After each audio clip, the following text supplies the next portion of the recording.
Hello friends, welcome to next aspirations. চলে এসেছি ঘরের সেকেন্ড পার্টটা নিয়ে। ঘরের সেকেন্ড পার্টে আমি বলবো করোল বাগে কীরকম খরচা। Karol Bagh is costly. সোজা কথায়, করোল বাগে যদি একটা 10 ফুট বাই 10 ফুটের ঘর তুমি পেতে চাও, ধরে নেবে সেই সিঙ্গেল রুম করোল বাগে ওর দাম পড়ে যাবে অ্যারাউন্ড 20,000। ভালো ফার্নিশড রুম। এবার দেখো, করোল বাগের কাছাকাছি সমস্ত কোচিং পাও। যদি তুমি প্রিমিয়াম কোচিংগুলো নাও, 90% কিন্তু করোল বাগে আসবে। আগেন, প্রিমিয়াম কোচিংয়ের জন্য কোনগুলোকে প্রিমিয়াম কোচিংগুলো সেটা কিন্তু আমি দিয়ে দিয়েছি আমার আগের একটা ভিডিওতে। Please watch that if you want to know what is premium coaching আর কোনগুলোর কথা আমি বলছি এখানে। করোল বাগের ঘরের দাম পড়ে যায় around 20,000 for a good room. এবার তোমার কাছে প্রশ্ন আসতে পারে, আমি আগের কথাটাই বললাম যে 12-13 হাজার টাকার মধ্যে চলে আসবে, আর এখানে আবার 20,000 টাকা বলছি। 20,000 ইজ ফর গুড রুম, যেগুলো ভালো রুম তুমি থাকতে পারবে এবং তাদের ভেন্টিলেশন ভালো থাকবে, জল আসবে ভালো, ফার্নিশ থাকবে ভালো, এগুলোর জন্য।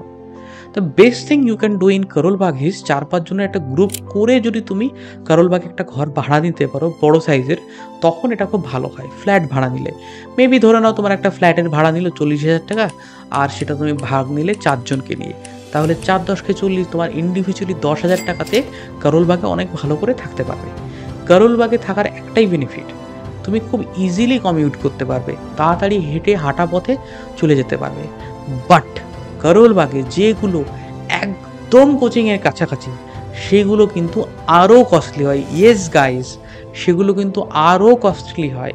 হয়তো সেখানে সিঙ্গেল রুমের দাম 30,000 টাকা, তুমি ওগুলোতে যদি একটা মধ্যবিত্ত ফ্যামিলির ছেলে হও, টানতে পারবে না। এটা আমার এক্সপিরিয়েন্স থেকে তোমাকে বলছি। লাস্টলি, ঘরগুলো আমি পাবো কোথার থেকে? ঘরগুলো আমি পাবো ওখানকারই ব্রোকারের থেকে। আমরা এখানে বসে তোমার জন্য ঘর ফিক্স করে দিতে পারবো না, কেউ পারবে না। তোমার যদি নিজের চেনাশোনা না হয়, তাহলে আর কোনোভাবে ঘর করা পসিবল না ওখানে। তোমাকে নিচে নেমে করোল বাগ স্টেশন থেকে নামলে যে কোনো বইয়ের দোকানে যাবে, বা দেখবে কোনো খাবারের স্টল দেওয়া রয়েছে, ওদেরকে জিজ্ঞাসা করলে ওরা বলে দেবে, ওদের কাছে নাম্বার থাকে। এদের একটা বড় নেক্সাস চলে যে এরা কমিশন বেসিসে কাজ করে, তো ফলে এদেরকে জিজ্ঞাসা করলে এরা টাকার বদলে তোমাদেরকে ঘর দিয়ে দেবে। আর টাকাটা ঘর পাওয়ার পরেই দেওয়া হয়, আগে দেওয়া হয় না।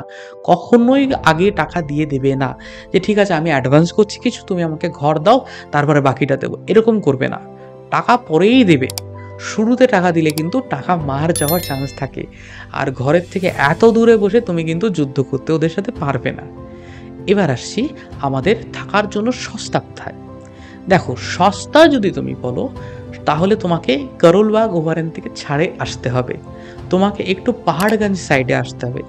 পাহাড়গঞ্জ হচ্ছে করোল বাগের থেকে হার্ডলি মেট্রোতে 4 থেকে 5 মিনিট লাগে, কিন্তু পাহাড়গঞ্জ একটু ব্যাকওয়ার্ড এলাকা।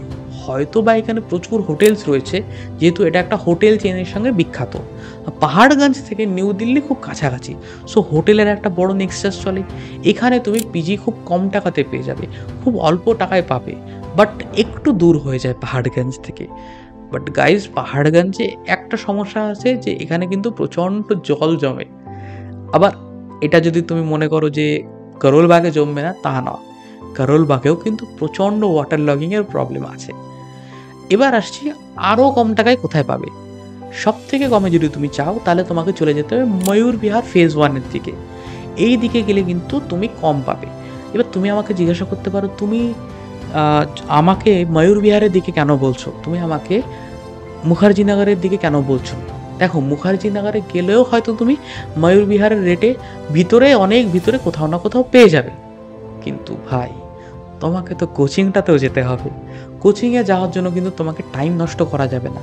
তো যদি তোমার কোচিংয়ের টাইম বানাতে হয়, তাহলে ডিরেক্ট রুটে থাকতে হবে, অর্থাৎ ব্লু লাইনে থাকতে হবে। আর এই করোল বাগ কিন্তু আসে ব্লু লাইনে। মুখার্জিনগরে যেতে হলে তোমাকে উঠতে হবে ইয়েলো লাইনে। ব্লু লাইনের মেট্রোতে তোমার নামতে হলে সব থেকে ভালো হচ্ছে ময়ূর বিহার। ওখানে অনেক কমে তুমি ঘর পাবে। তুমি হয়তো 5,500-6 হাজার টাকার ভিতরে একটা ছোট রুমও পেয়ে যাবে, সুন্দর ফার্নিশ করা উইথ অ্যাটাচ বাথরুম রুম পেয়ে যেতে পারবো, বা কমন বাথরুম, যেটা 4-5 জনই ব্যবহার করছে, এর বেশি নয়। বাঙালিদের জন্য কোনটা সব থেকে ভালো? আমার মতে বাঙালিদের জন্য ভালো সব থেকে হচ্ছে অক্ষরধাম। অক্ষরধাম ময়ূর বিহারেরও আগে পড়ে, যাতে অক্ষরধাম থেকে তোমার যদি করোলবাগ যেতে হয় টাইম লাগে অ্যারাউন্ড 30 মিনিটস।